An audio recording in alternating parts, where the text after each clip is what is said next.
Los modelos castrochavistas fallidos en América.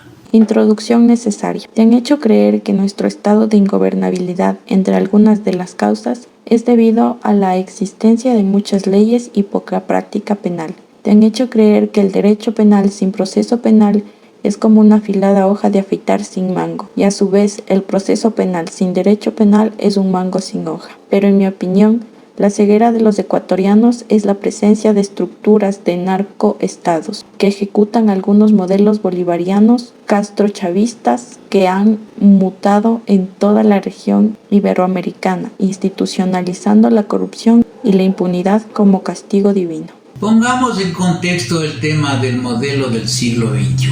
Las medidas que el Estado ecuatoriano ha implementado contra la corrupción no han tenido repercusión sobre el fenómeno de la corrupción entre el 2012 al 2021. Solo el 1.9% de los casos terminaron en condena y un gran porcentaje por presión de la justicia extranjera o de las redes sociales. Eso, a mi juicio, el nuevo gobierno debe atacar las causas subyacentes a la corrupción, adelantar leyes, incluyendo un proyecto de ley que proteja a los denunciantes y, por supuesto, investigar exhaustivamente todos los casos de corrupción sin sesgos políticos. Pero primero debe estar consciente y ver cómo funciona el modelo castrochavista o del siglo XXI.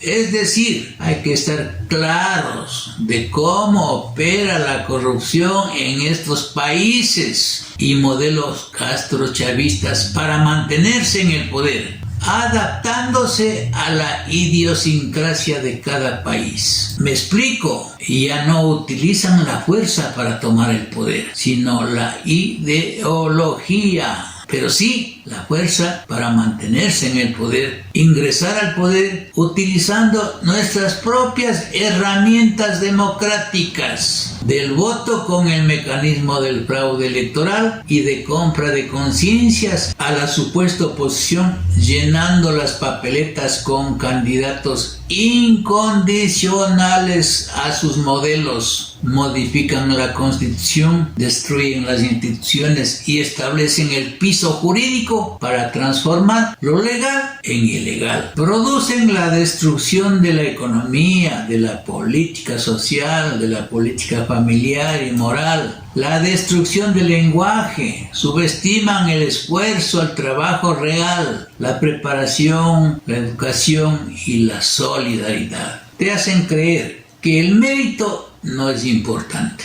que un cargo público se consigue con conexiones apropiadas, con tinte ideológico. Trazan una línea entre castas de ricos y pobres e incentivan el odio de clases. Siembran caos y división para hacer pelear entre empresarios y trabajadores, entre civiles contra uniformados. Destruyen el aparato productivo, acosan a la empresa privada, impregnan de ideología política a las instituciones que deberían ser imparciales, como la justicia, el Consejo Nacional Electoral, la educación, las Fuerzas Armadas y la ideología de género, etc. Y cuando estas instituciones no se alinean con su ideología, crean organismos paralelos como embajadas paralelas, alcaldías paralelas, gobernaciones paralelas, colectivos armados, etcétera, etcétera. Para ello desarman a la población, para que nunca generen resistencia a la delincuencia común y de cuello blanco, institucionalizando la impunidad. Le dan voz, voto y cargos públicos a militares en ejercicio, destruyendo la institucionalidad del país. Crean impuestos groseros, bonos de miseria para controlar al electorado y estigmatizan a los empresarios, a los ricos, a los profesionales independientes, a todo aquel que se esfuerza por progresar. Crean un relato para hacerles creer que ellos no son los causantes de la crisis económica y a la vez crean un enemigo interno como los productores petroleros, agrícolas, ganaderos, y un enemigo externo, generalmente el Fondo Monetario Internacional, los capitales golondrina, los fondos buitres, los paraísos fiscales y por supuesto el imperio yanqui. Y hablando del imperio yanqui, en casi toda la región ha sido el principal socio comercial durante décadas. Y rompamos el mito de que los gringos en forma permanente han venido bloqueando al pueblo de Venezuela. Las últimas acciones están dirigidas únicamente al bloqueo de funcionarios venezolanos corruptos y sus familias que curiosamente tienen sus fortunas mal adquiridas en paraísos fiscales y en Estados Unidos. Son expertos en propaganda política. Cuando ocurre algo importante, crean distractores de las crisis y para ello utilizan a los medios de comunicación, comprándolos o generando grandes pautas publicitarias. Y cuando ya no les sirven, los cierran y creando nuevos poderes en las administraciones de justicia, alineados a su ideología.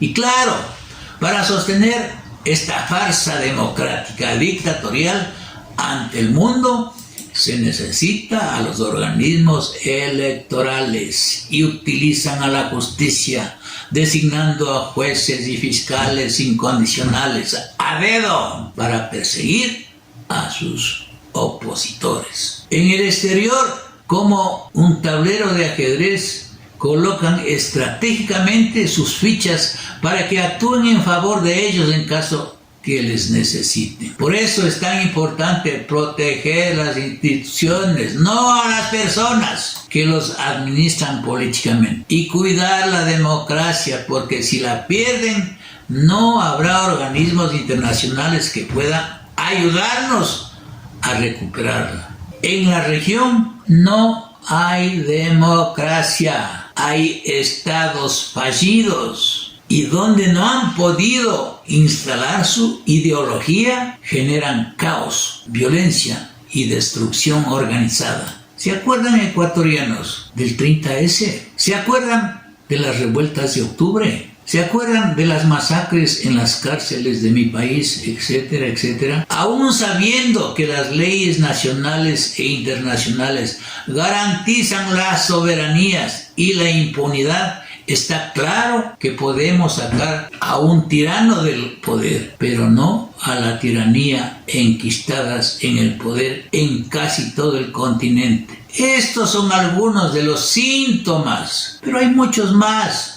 Recuerda que se van adaptando a la idiosincrasia de cada país. Es bueno que te des cuenta que este tipo de regímenes primero te rompen las piernas y después te dan muletas para que les agradezcas. Y tienen su origen en Cuba y mutaron a Venezuela, Bolivia, Perú, Ecuador, Nicaragua, Argentina, Honduras, etc.